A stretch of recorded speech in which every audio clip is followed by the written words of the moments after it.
Madame, mademoiselle, monsieur, bonsoir. Bienvenue parmi nous pour une nouvelle émission. Bissheim à l'allure de l'an 2000.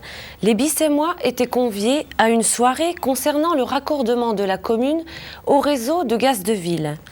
À Bissheim, on aime le sport, mais on apprécie aussi l'art, notamment sculpture et peinture sur soie, comme vous le verrez en image. Après cette leçon d'habileté, prenons ensemble notre envol et arrêtons-nous à Jebsheim pour y visiter une exposition de pigeons. Une grande invention du siècle, l'informatique. Un salon se tenait à Mulhouse les 20, 21 et 22 novembre. On l'attendait depuis longtemps. Enfin, elle est tombée sur nos sommets vosgiens. Nous découvrirons avec Alex les premières neiges à la Schlourte. Bilan de l'année 90 et récompense était à l'ordre du jour de l'Assemblée générale du club de pétanque à Bissheim. Tels sont les principaux sujets de notre journal pour ce soir, qui sera présenté par Régis Schaeffer, suivi d'une page magazine où nous recevrons le colonel Vogt, nouveau chef de corps du 53e ERA de Vieux-Brisac, et M. Franck Baldino, régisseur du casting, qui est venu nous parler d'un film qui va avoir lieu dans notre région. Enfin, pour terminer, le coup de cœur livre de Monique. En attendant de vous revoir en fin d'émission, je vous dis à tout à l'heure. Merci beaucoup, merci Odile. Vous voyez qu'Odile n'a absolument écorché aucun nom ce soir, comme quoi avec les années on s'améliore. Georges Trécher et Yves Barr, nous présentons tout de suite l'actualité locale. Georges Trécher et Yves Barr, chefs de l'agence Nord-Alsace GDF, ont invité la population de Bissheim à une réunion d'information publique sur le gaz naturel. Cette réunion s'est inscrite dans le cadre de l'opération Gaz naturel pour la ville. Des questions ont pu être posées, une exposition de matériel de chauffage et eau chaude a pu être visible. Voici les images présentées par TLB. Déroule la journée de présentation de matériel que le club de professionnels gaz naturel présente. Se trouve ici aujourd'hui toutes sortes de matériel et techniques de chauffage que vous pouvez voir en passant par la chaudière murale à la chaudière au sol. Toutes les techniques qui permettent à tout client de faire son meilleur choix, complété par un crédit qui est tout prêt, présenté par le Crédit Mutuel pour le financement de l'installation avec un taux tout à fait privilégié de 5%.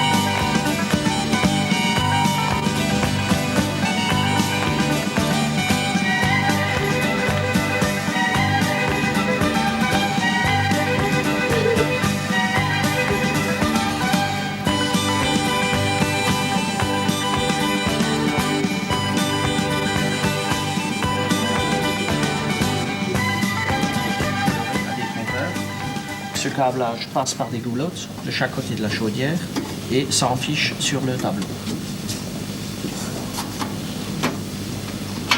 Pour le nettoyage, qui est également très facile, on peut basculer la porte à gauche ou à droite, suivant la place disponible, de cette manière. On retire la chambre de combustion.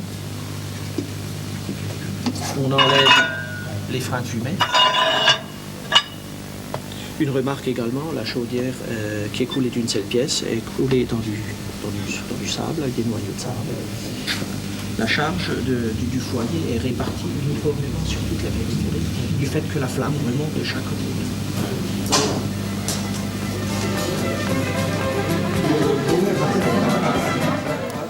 Le Téléthon avec les scouts, le Téléthon, un marathon télévisé, oui, mais aussi un élan de solidarité en faveur des personnes atteintes de myopathie. Sport et générosité, le groupe scout de Bissheim se joint à cette action en tournant dans le village, en patin roulette, en vélo ou à pied. Vous pourrez déposer vos dons au stand mis à votre disposition place de la mairie le 8 décembre de 13h à 17h. Les dons recueillis sont remis aux organisateurs du Téléthon qui vous remercient d'avance.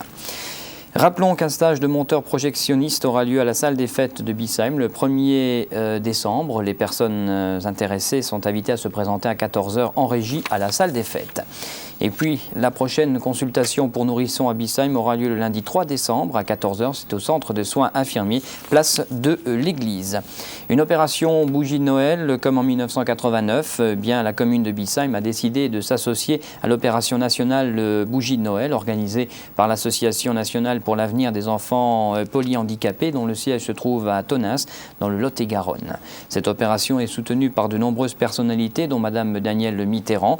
Ces bougies seront en vente à partir du 1er décembre au prix de 10 francs l'unité au Centre d'action sociale, Centre de prévention et de soins de Bissheim. L'association familiale organisera un séjour dans les Vosges pour les enfants du primaire de Bissheim durant les vacances d'hiver, à savoir du 22 février au 3 mars 1991 inclus. Pour tout renseignement, un numéro de téléphone qui est à votre disposition, c'est le 89 72 91 17 72 91 17. La salle Milos du Capitole a accueilli dimanche dernier une exposition de peinture sur soie et sculpture organisée par les épouses de militaires du 53e régiment d'artillerie de Vieux-Brisac. Foulards, coussins, bijoux fantaisie étaient présents pour la plus grande joie des visiteurs.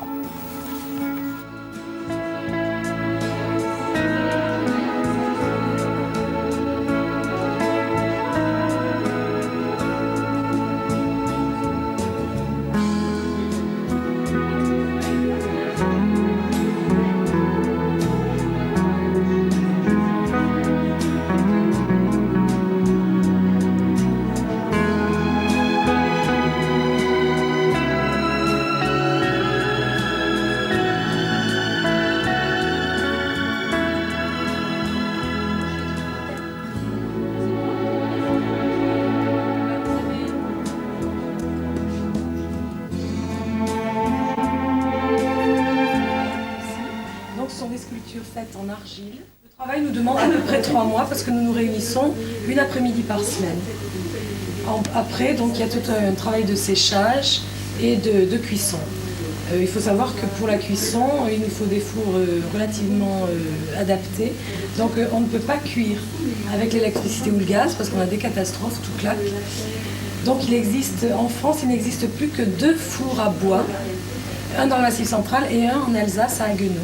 Donc nous allons faire cuire, une fois que c'est sec, nous montons jusqu'à Haguenau pour faire cuire les sculptures, pour être sûr que notre travail de 3 mois quand même ne sera pas fichu en l'air par une cuisson trop rapide.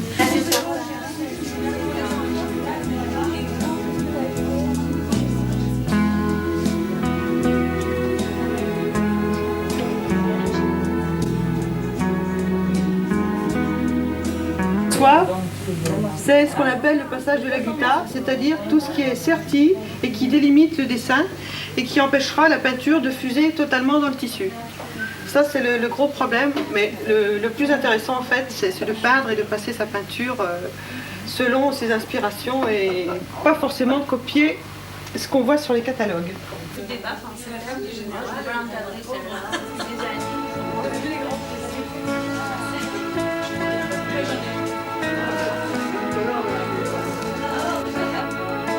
Un peu nouvelle en France, importée des États-Unis. C'est une vieille tradition amish et américaine en général. Les femmes, il y a 200 ans, récupéraient tous les petits bouts de tissu qu'elles trouvaient pour se fabriquer des couvertures. Toutes les pièces que vous voyez sur ce kilt, c'est une couverture donc. Ce kilt comporte à peu près 2000 pièces. C'est tout coupé à la main. Et tout est monté à la main, des coutures impérativement de 5 mm pour que tout s'emboîte parfaitement. Le kilt s'appelle le jardin de grand-mère. Ça s'appelle Show Fantasy, que l'on crée aussi selon son humeur ou selon aussi des modèles. Moi, personnellement, je n'ai... Voilà, bien, je vous rappelle qu'il s'agit là de travaux réalisés par les épouses de militaires du 53e RA. Et je rappelle que tout à l'heure, en page magazine, eh bien, nous recevrons le lieutenant-colonel Fauq, qui est le nouveau chef de corps, depuis 3 mois en tout cas, du 53e RA. Le corps des sapeurs-pompiers de Biesheim fêtera sa patronne, Sainte-Barbe, samedi 1er décembre à 19h. Les soldats du feu assisteront à la messe à l'église par les membres défunts de l'amicale et du corps. Ils se rendront ensuite devant le monument aux morts pour une cérémonie du souvenir, à l'issue de laquelle aura lieu une remise de diplômes et des promotions au corps. Une fête de la Sainte-Barbe qui se terminera bien sûr autour d'une bonne table. Et puis dernière information locale, c'est ce samedi également à 20h30 à la salle des fêtes de Biesheim sera projeté le film Robocop 2 d'Irving Kershner avec Peter Weller et Nancy Allen. On passe, si vous le voulez bien, à l'actualité régionale avec le 5e marché exposition d'automne du Pigeon Club de Colmar qui avait ouvert ses portes au public le week-end dernier à la salle polyvalente de Jebsheim. L'occasion pour le président Hugues Péché d'accueillir de nombreuses personnalités régionales et locales et de présenter les quelques 900 sujets qui ont fait l'admiration de tous, surtout au niveau des couleurs. À noter que le club organisateur a fêté cette année son 15e anniversaire.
Voilà les images qui vous ont été proposées par Jean Laporte, comme vous avez pu le lire, qui est un de nos pigeons voyageurs, qui n'est pas très bon en couleur, mais très efficace.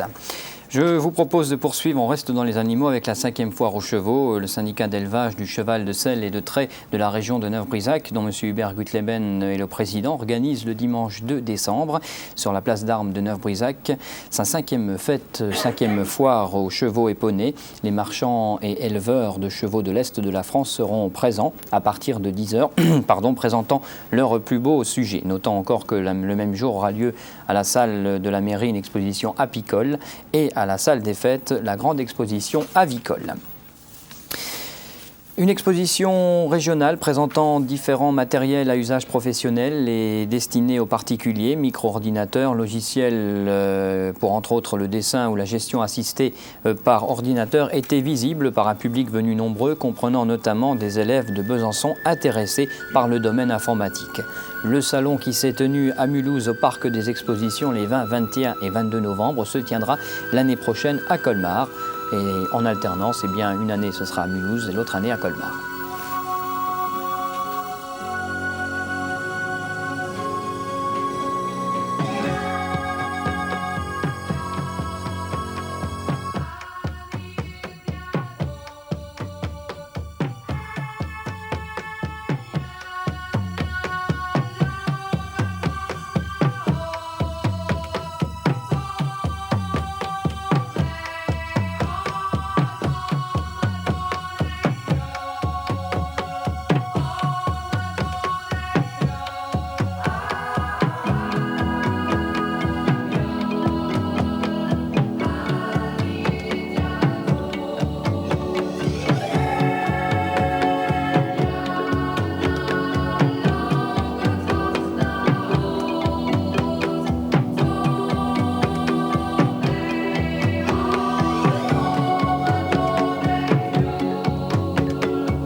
Voilà, après Mulhouse, revenons à Folgelsheim. Pour la 5e année consécutive, l'association du Kral organise son, attention, 5-1-3-12, Christkindlamarik, que le dernier ferme la porte, qui se déroulera dimanche prochain, 2 décembre, au foyer Kral.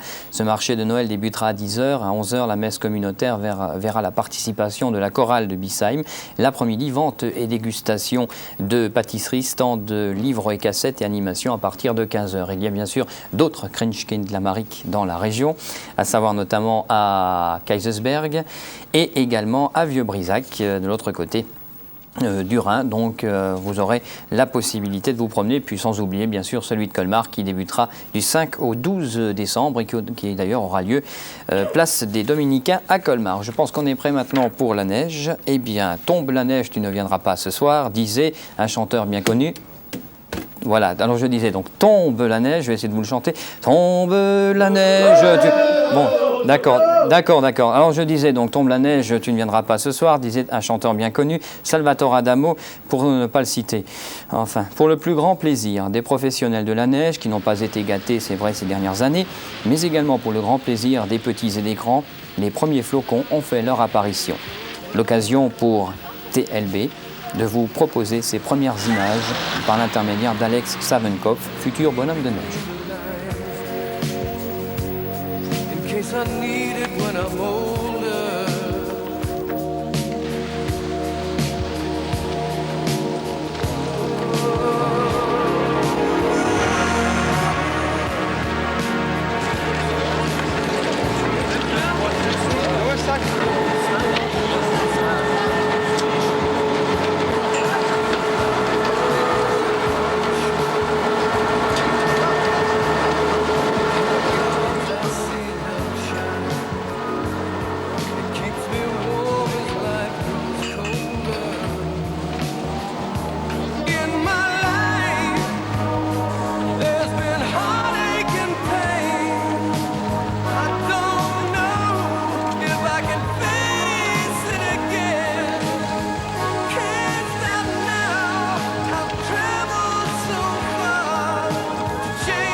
Voilà, et bien pour ces premières images de neige, ces premiers flocons. Merci donc à Alex pour nous avoir fait rêver pendant quelques instants, ça ne lui arrive pas souvent.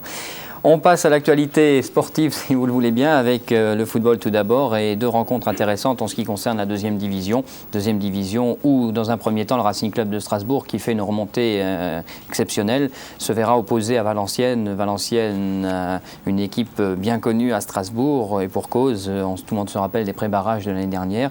Le Racing donc accueille Valenciennes vendredi soir. C'est vendredi soir à 20h30 au stade de la Méno, alors que dans le même temps, ou presque, puisque c'est samedi, le FC Mulhouse se déplace. Déplacement ô combien difficile, puisqu'il se déplace chez le leader Bastia.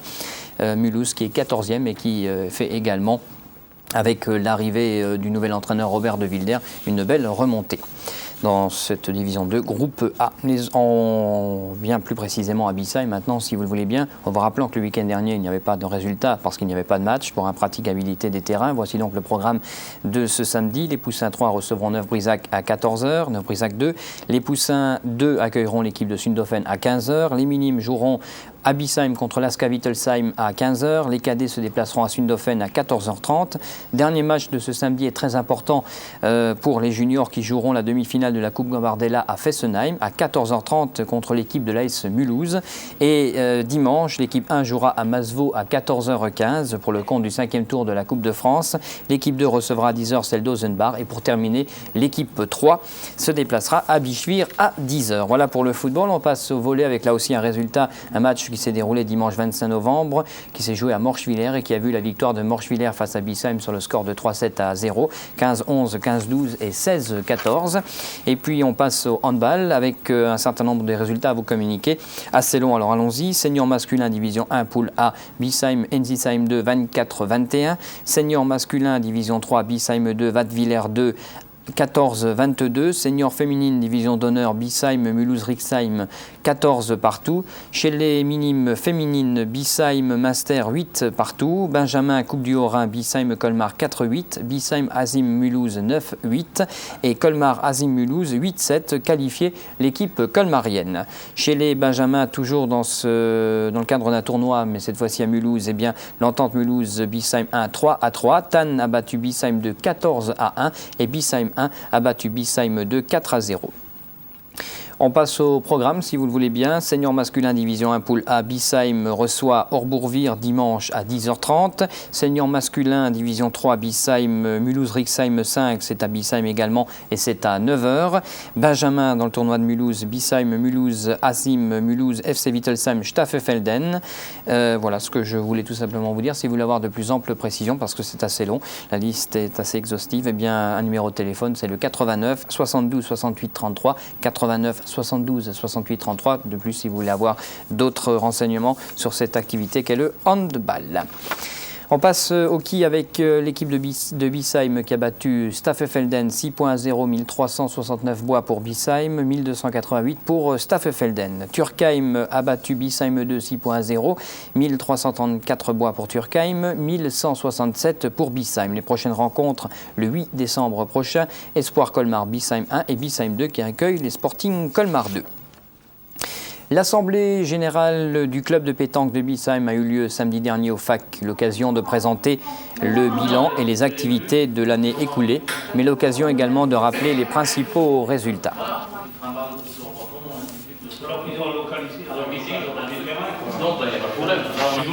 Classement des sociétés dans le groupe A après 20 concours officiels. AB Ribeauvillé premier avec 580 points, deuxième l'ESR Bissheim avec 408 points. Troisième, l'IE Münster avec 368 points, tout cela dans le cadre du secteur nord. Dans le groupe B, l'ESR Bissheim a terminé 7e. À noter dans le classement individuel senior, Mélonique est en tête de l'ESR Bissheim avec 214 points et Trafiquante qui est 7e avec 174 points. Au classement individuel dames, à noter la belle performance de Schneider qui est 4e avec 20 points. Au classement par club, Mélanie est en tête, suivi de Trafiquant, 3e Legrand, c'est un junior, 4e Bresson, 5e Kuhn et D'Acosta. Champion interne, 1er Vieuxnaud, Mélanie est 2e, Legrand 3e et Di Sopra 4e. Et enfin, pour terminer avec tous ces résultats, Bissheim a été notamment vainqueur de la Coupe d'Alsace en doublette, vice-champion d'Alsace doublette, champion d'Alsace individuel junior, vainqueur de la Coupe des dirigeants et vainqueur du Challenge du Rhin. Bissheim étant le seul club à ne pas avoir les boules. Je parle des pétanques, bien sûr. Le comité des Vosges du ski de fond et le Crédit Mutuel ont décidé de mettre en compétition un trophée du Crédit Mutuel qui se disputera en 6 étapes sur la saison 90-91. L'organisation des épreuves est confiée à des clubs affiliés au comité régional des Vosges. La première épreuve aura lieu, et c'est là également une nouveauté, en nocturne le 28 décembre à la Bresse. Voilà pour cette première partie, le temps de me déplacer, puis on se retrouve pour la deuxième sur le magazine.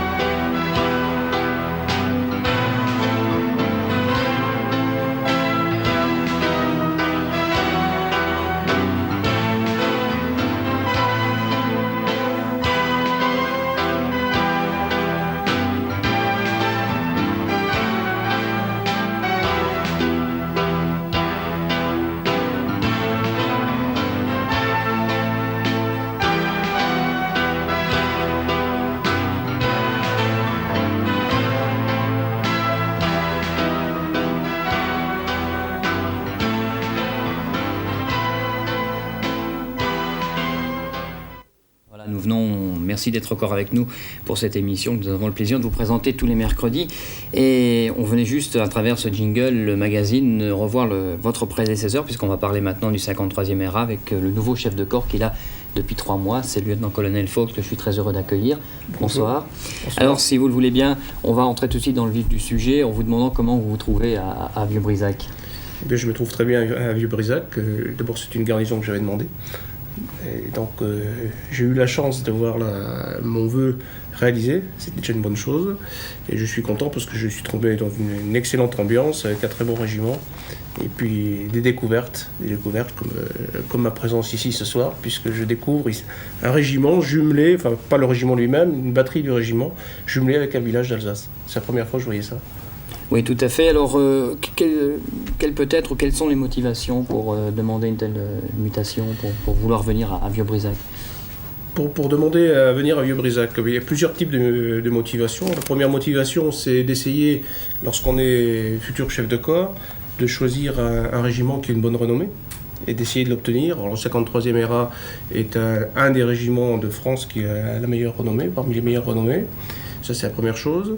La deuxième chose, il faut essayer de concilier aussi un peu ses origines familiales et régionales avec la garnison que l'on demande. Je suis vosgien de Saint-Dié, donc c'est tout à côté. Voilà. Puis donc la troisième chose, dans le cas de Vieux-Brizac, c'est d'essayer de servir dans les forces françaises en Allemagne, qui ont un régime un peu plus particulier que les forces françaises en France. Voilà, là nous avons donc quelques images prises avant votre venue, je crois. Alors, vous venez de parler de vos origines, notamment, donc, vous êtes un déodacien. Tout à fait. Au même titre que Jules Ferry, on en discutait tout à l'heure. Monsieur bien connu qui nous a obligés à un moment ou à un autre à aller à l'école. Alors, je voudrais que vous me fassiez pour nos téléspectateurs une petite carte de visite rapide, en ce qui vous concerne. Le lieutenant-colonel. Alors, carte de visite, d'abord, je suis né non pas à Saint-Dié, mais au Maroc, à Rabat. Mais ça, c'était dû au fait que mon père, à l'époque, était lui-même militaire. Donc, mais je suis rentré très très jeune en France, puisque j'avais 2 ans lorsque nous sommes revenus à Saint-Dié, puisque mes parents sont originaires tous les deux de Saint-Dié. J'ai fait toutes mes études au lycée Jules Ferry, lycée de renom. Puis après, j'ai continué mes études à Poincaré tout d'abord à Nancy, pour préparer Saint-Cyr, puis à Toulon, enfin Versailles. Et je suis rentré à Saint-Cyr en 1967. Donc de là, j'ai fait plusieurs régiments, bien sûr, comme lieutenant, puis capitaine. J'étais aussi instructeur à l'école d'application d'artillerie à Chalon-sur-Marne à l'époque. Puis je suis retourné en régiment au 54e RA à Hyères, où j'étais chef des services techniques. Je suis allé ensuite à Côte-Quidan pendant 3 ans, où j'étais chef du cours droit, économie, gestion, pour revenir ici. Alors ça vient du fait qu'entre-temps, dans le cadre de l'enseignement militaire supérieur, j'ai fait l'Institut d'études politiques de Paris et l'école de guerre. Voilà pourquoi j'étais à Côte-Quidan comme chef de cours, plus particulièrement dans l'économie. Alors 53e RA donc de Vieux-Brizac, est-ce que le régiment est à la mesure ou à l'image de la renommée ? Il est tout à fait à l'image de la renommée et je dois dire qu'il est peut-être même un peu au-dessus de ce que je pensais. Ouais. Donc c'est un régiment qui est très soudé, qui est parfaitement opérationnel, car j'ai pu le constater encore la semaine dernière, puisque nous étions à Suippes. Et je suis arrivé au régiment, et donc j'ai vu manœuvrer les 4 batteries de tir du régiment sur à peu près un mois. Et ça a très très bien marché. Donc après une longue interruption due aux permissions et aux vacances et aux mutations d'été. Car on change souvent de personnel par la suite des mutations d'été. Voilà, nous avons toujours beaucoup d'images à proposer sur le 53e RA. Défilé de prise de commandement. Oui, tout à fait, de Vieux-Brizac. Et à chaque fois qu'il y a un changement de chef de corps, nous posons toujours la même question, à savoir est-ce que le nouveau chef de corps aura les mêmes raisons de travailler avec nous, c'est-à-dire la ville de Biesheim, que les précédents. Alors, on va tout de suite là aussi rentrer dans le vif du sujet. Point de vue jumelage, vous êtes au courant que le 53e RA et Biesheim est jumelé sur un certain nombre de choses. Alors, est-ce que vous voulez continuer ? Est-ce que vous pensez continuer dans cet objectif ? Je crois que les choses qui ont été installées par les prédécesseurs, à partir du moment où ce sont des bonnes choses, il n'y a pas de raison de ne pas les continuer. Donc le jumelage continuera, d'abord pour plusieurs raisons. Je crois premièrement, d'abord parce qu'il y a plusieurs cadres du régiment qui habitent sur Bissheim même, donc ils sont bichémois. Je trouve que c'est une bonne chose parce qu'eux, ils sont intégrés dans la population de Bissheim.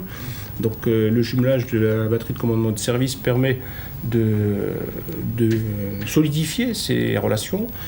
Et deuxième chose, je crois qu'il est important pour notre jeunesse, qui pour la moitié est issue de l'Alsace, d'avoir des contacts avec les populations françaises avoisinantes, et également avec les populations allemandes bien sûr.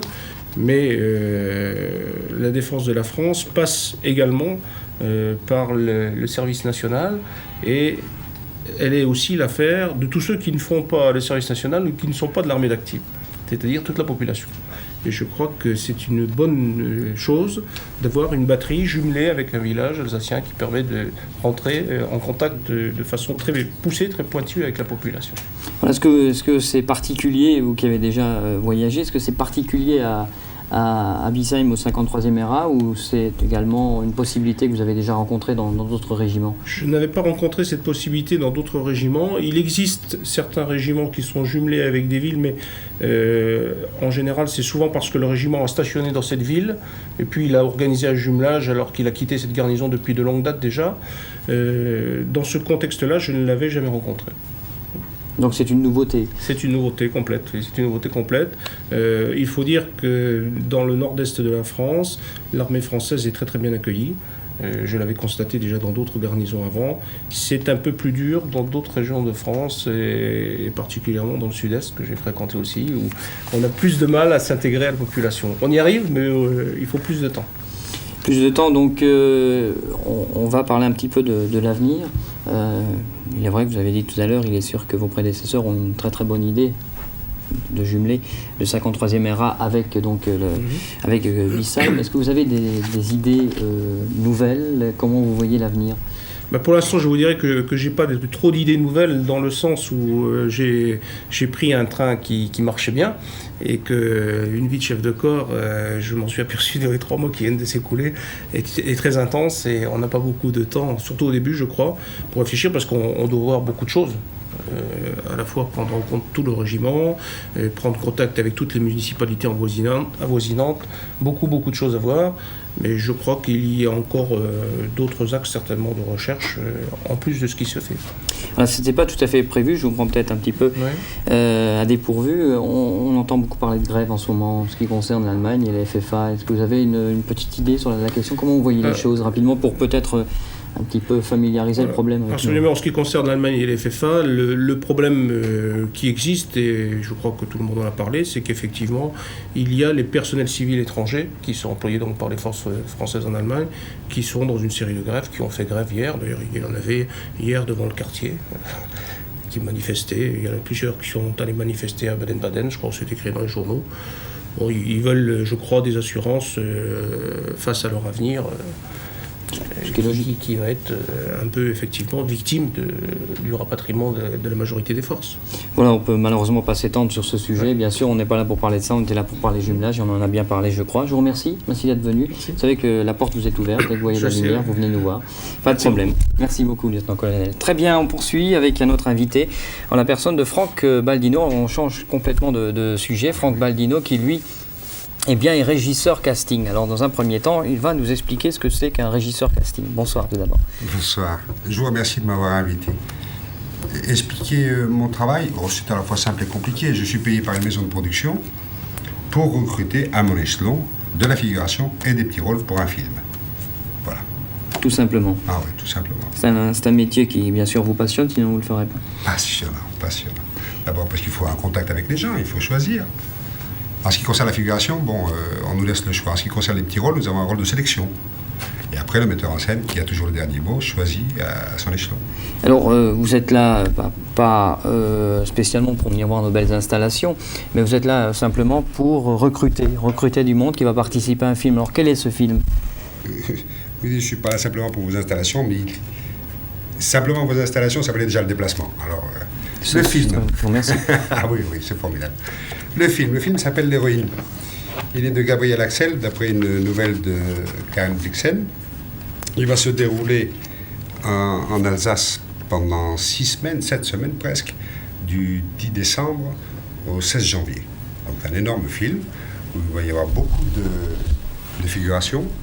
Et il y a des rôles principaux, mais enfin je crois que la presse en a déjà parlé. Je peux citer 2-3 noms comme ça au passage. Il y a Marie Trintignant, il y a Jean Carmé et André Dussolier. Oui, donc des acteurs confirmés. Tout à fait. C'est une grosse production. On peut appeler ça une grosse production, oui. Il y a quand même 1200 cachets de figurants à distribuer. C'est quand même une grosse production. Donc l'héroïne, donc un film qui retrace... Oui. Je ne peux pas évidemment parler du film parce que ça n'est pas mon rôle, je ne m'y autorise pas. Mais on peut citer en tout cas pour information que c'est un film qui se passe dans les années 1870, donc avec un fond de toile, la guerre. Voilà. Enfin, donc en fait, on n'est pas très loin en fait du sujet précédent. Oui. Pas très loin, enfin, quoique. Restons dans les limites du possible, mais c'est vrai que ça se rejoint un petit peu quelque part quand même. Oui. Donc l'héroïne, c'est en 1897, c'est ça 1870. 1870. L'Alsace est une terre d'histoire. Hein, tout à fait, oui. Alors, on ne va pas rentrer.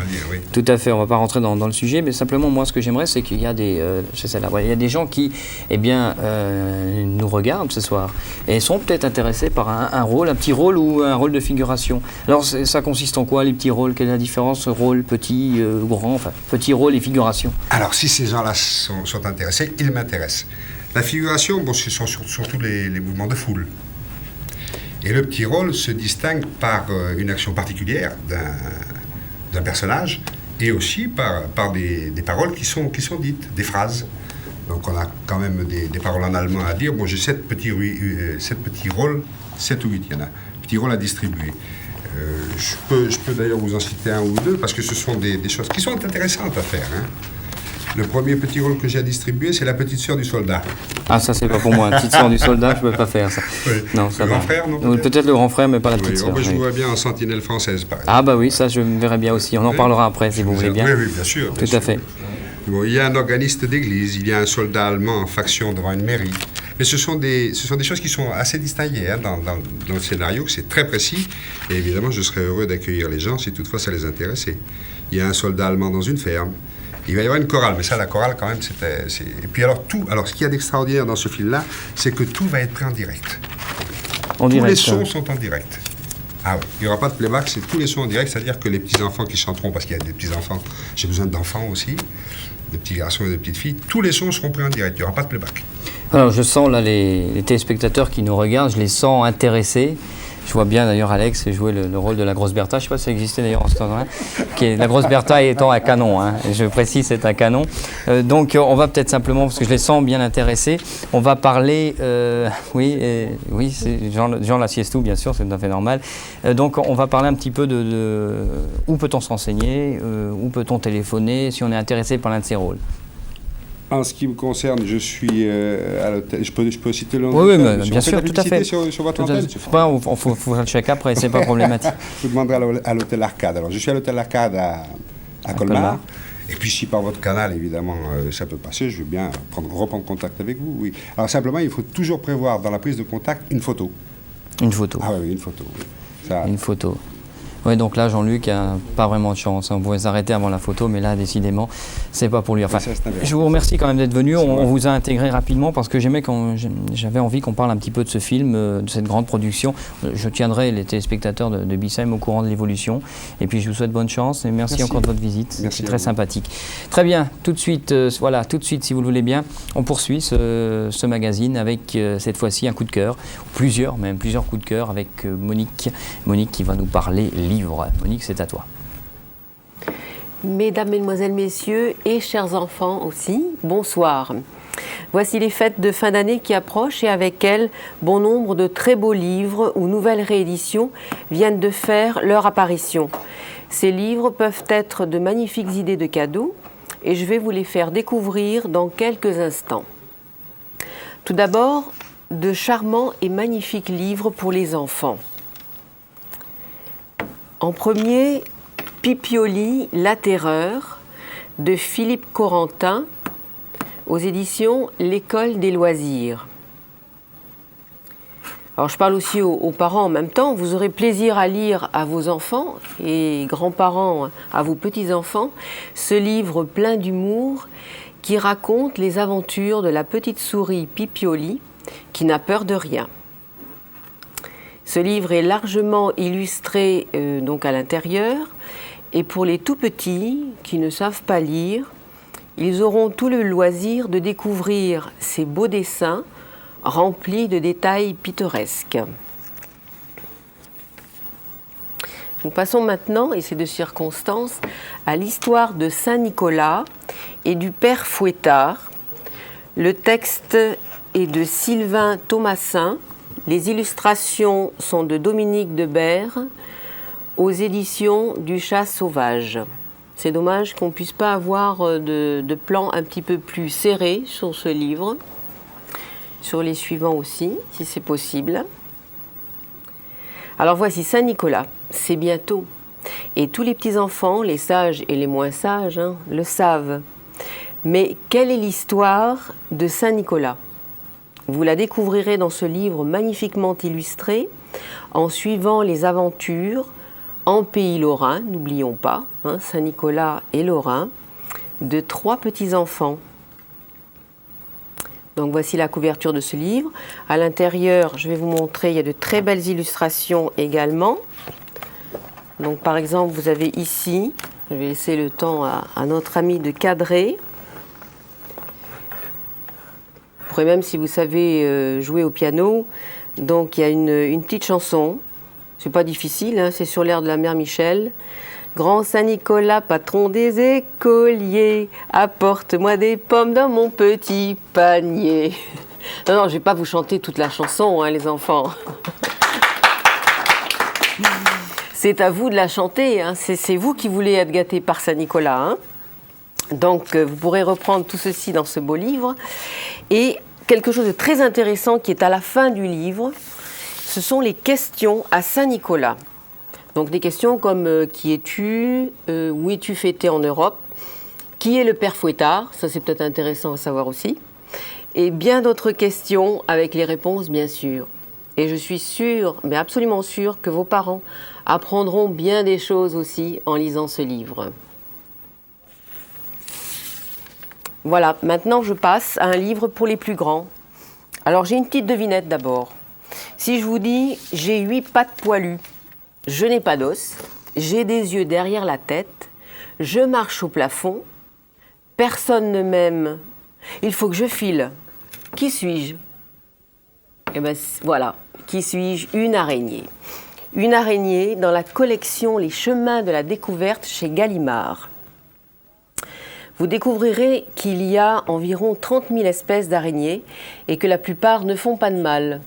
Mais bien sûr, et pourtant, on en a très peur. Mais elles sont utiles car elles mangent beaucoup d'insectes. Alors la particularité de ce livre, ça n'apparaît peut-être pas très bien à l'écran, mais en fait ce sont des photos de vraies araignées. Et c'est très impressionnant, mais je pense que quand vous aurez bien lu ce livre sur le comportement des araignées, etc., vous n'en aurez absolument plus peur. Et à la fin du livre, vous avez un petit questionnaire, donc ce qu'on appelle un araignée quiz. Des tas de petites questions sur les araignées, donc vous pourrez faire ce petit jeu en famille. Et encore tout à fait à la fin, vous avez quelques petites histoires bien mignonnes et bien rigolotes sur les araignées. Donc c'est un livre qui est particulièrement complet, qui est très, très différent. Nous passons maintenant à un livre sur Mozart. Vous savez qu'à l'heure actuelle, voilà, vous entendez en ce moment l'allegro du concerto pour piano numéro 27 en si bémol majeur K 595, pour tout vous dire. Donc maintenant, cette année, c'est le bicentenaire de la naissance de Mozart. Alors bien sûr, il y a une foule de livres, tous plus beaux les uns que les autres, qui sont sortis au sujet de Mozart. Mais j'ai sélectionné pour vous le dictionnaire Mozart. En fait, c'est l'un des livres les plus complets qui ont vu le jour sur ce compositeur. Et vous pourrez trouver tout ce que vous voulez savoir sur Mozart, sur l'homme, ses opinions politiques et religieuses, ses liens avec la franc-maçonnerie, par exemple, sa famille, ses amis, etc. Son œuvre fait l'objet d'une étude genre par genre, œuvre par œuvre, qui tient compte des découvertes de ces dernières années. La musique que vous entendez actuellement provient d'un compact disque qui est fourni avec le livre. Hein. Donc c'est un compact disque qui est gratuit. Vous avez pas mal de la flûte enchantée, la Veverum K618, des danses allemandes. Et il est à l'intérieur, donc avec ce dictionnaire, dans une pochette. Vous avez tout ça ensemble. Ça, c'est un livre absolument magnifique, absolument superbe. Hein. Je vous conseille fortement de l'écouter. Nous passons maintenant à un autre livre, Colette gourmande, de Marie-Christine Didier-Clément, chez Albin Michel. Et les photos sont de André Martin. Donc vous voyez la couverture de ce livre. Colette fut initiée très tôt par sa mère Sido aux vertus de la tartine de pain, exaucée d'un doigt de haricots rouges et arrosée de nobles crus à l'odeur de rose. Bien que sa gourmandise soit légendaire, il n'existait pas de cahier de recettes de Colette.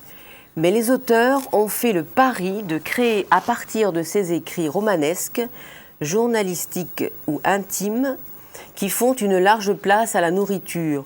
Effectivement, dans son œuvre, on retrouve plus de 1500 citations gourmandes.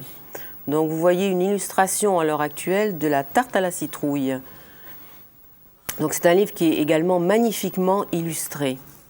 Donc vous retrouverez Colette en Bretagne, dans le château limousin des Jouvenel, ou encore en Provence, où vécut Colette. Et c'est une véritable biographie gourmande que vous découvrirez.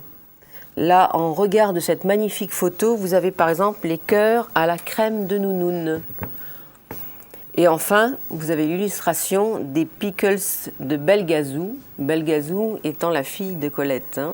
Je peux vous citer comme exemple, pour le 80e anniversaire de Colette, elle avait dégusté un lièvre à la royale aux 60 gousses d'ail et échalotes, ce qui n'est pas rien. Donc c'est un livre qui est absolument magnifique et vous avez des photos aussi qui vous sont un vrai régal pour les yeux. On termine maintenant avec un livre absolument magnifique qui s'intitule « Le fleuve gelé » d'Olivier Folmy chez Nathan. Alors vous voyez la couverture à l'heure actuelle de ce livre, donc vous verrez des paysages grandioses figés par le froid, la glace, la neige. C'est un fleuve gelé encaissé au fond d'un canyon, donc ça se passe dans l'Himalaya.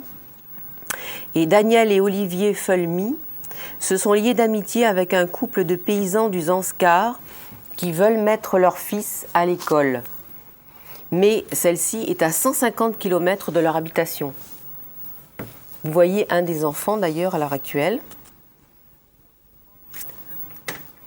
Pendant 15 jours, ils vont parcourir ce fleuve gelé entouré de cascades figées, d'éboulis et de congères.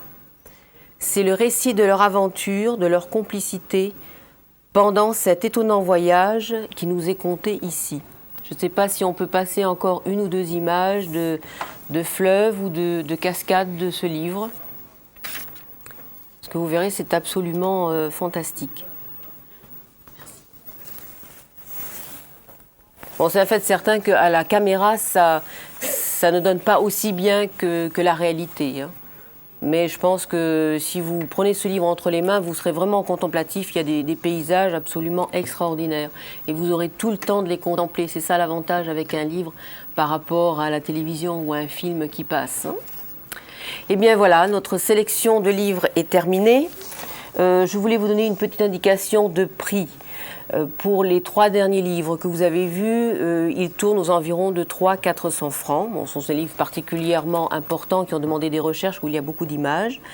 Et je voulais également vous informer que pas mercredi prochain mais l'autre, dans 2 semaines, il y aura encore une nouvelle présentation de livres, les plus beaux qui sont sortis ces derniers temps, en collaboration avec Madame Pimon, qui est responsable du rayon librairie de la FNAC de Colmar.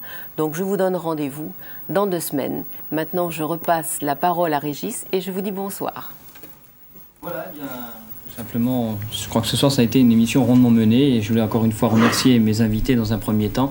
Vous remercier de l'attention que vous avez bien voulu nous porter. Vous souhaitez encore une très très bonne soirée. Vous donnez rendez-vous en ce qui me concerne dans 2 semaines, puisque la semaine prochaine, c'est Nicole Ducancel que vous allez retrouver. Merci de votre attention. Bonsoir. Le mot de la fin, il est pour Odile.